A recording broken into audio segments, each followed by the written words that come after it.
Assalamu guys, Irfan back again with another video. And first off, let me apologize for any noises and sounds which you have. You must be hearing in the background. This video is being shot in my office instead of my studio, my home studio. My office is located in the building that's right on a major artery, and so you even at in the middle of the night you have bumper to bumper traffic, and so you might be hearing some cars honking, and so I do apologize. Okay, now this is a part 2 of a video that we had done just yesterday, in which the topic was we had to use formatting to fill in cells in which the date was 365 days past and make that red, and if it was between 180 days to 365, make that yellow. The cell color was changed, and for that what we had done was we had used this column in which we were calculating the number of days past, what we call a helper column, and based on the number, the difference is on this column, which is today minus A2, so number of days past, we would use conditional formatting to fill this cell with red or yellow.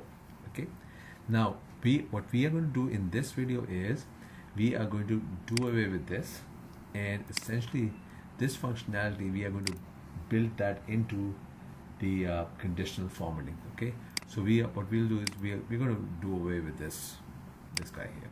Okay, now what we need to do is the second thing that we need to do is in the first video what we had done was we had changed the cell color to red if the number of days past was 365 or more, or make the cell color yellow if the days past was between 180 to 365 days.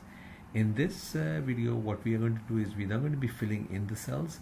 What we'll be doing is we'll be changing the font color. Okay, so let's get started. So click on the first cell, go to conditional formatting, new rules, use formula to determine which cells to format. Okay, and essentially what we're doing is today minus A2, which is this cell, this guy here. If that is greater than or equal to 180, click on font. In that first video what we had done was we had gone to fill, and we had filled in yellow, and in this video what we are going to do is we're doing something different. What we're going to do is we're going to change the font color, not the cell color. So let's make it bold, and let's make that yellow. We can make it yellow, but mind you, it's a little difficult to read. So just for the sake of this video, I'm going to choose a different color. Instead of yellow, maybe I'll go with blue. Okay, but obviously you can certainly choose whatever color you want from this drop down here.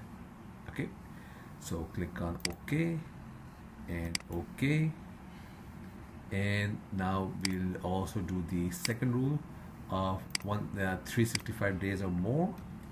Okay, and go to format. I will make that bold, and we'll stick with the red for this. In this case, click on OK. OK. So you see how what we have done is we have not used this column at all, and what we have done is this functionality has been built into the conditional formatting. Okay, I'm just going to use the format painter and drag it down, and there you have it. These two dates, they are more than 365 days past, so they are red. These dates lie between 180 to 365 days, so they are blue, and the rest stay black the way they are. So that's another way of achieving the same, well, kind of sort of the same objective from what we had in the previous video. Instead of changing the cell color, we are changing the font, and we are also not using this helper column. What we have done is we have built this functionality into the conditional formatting. All right, so that was, like I said, this was going to be a very quick video, just a follow-up video on the last night's video, and this gentleman had I had asked for this on a Excel work and Excel and Word tricks group on Facebook, and so I'm going to put a link on of this video onto that group so he can see what that his question has been answered. We'll end this here. Like I said, this was going to be a very quick video. If you did like this video, please kindly give it a thumbs up, and if you would like to see more videos like this, please subscribe, and also don't forget to click on the bell icon so you'll be notified automatically from YouTube whenever I post new videos. All right, thank you very much.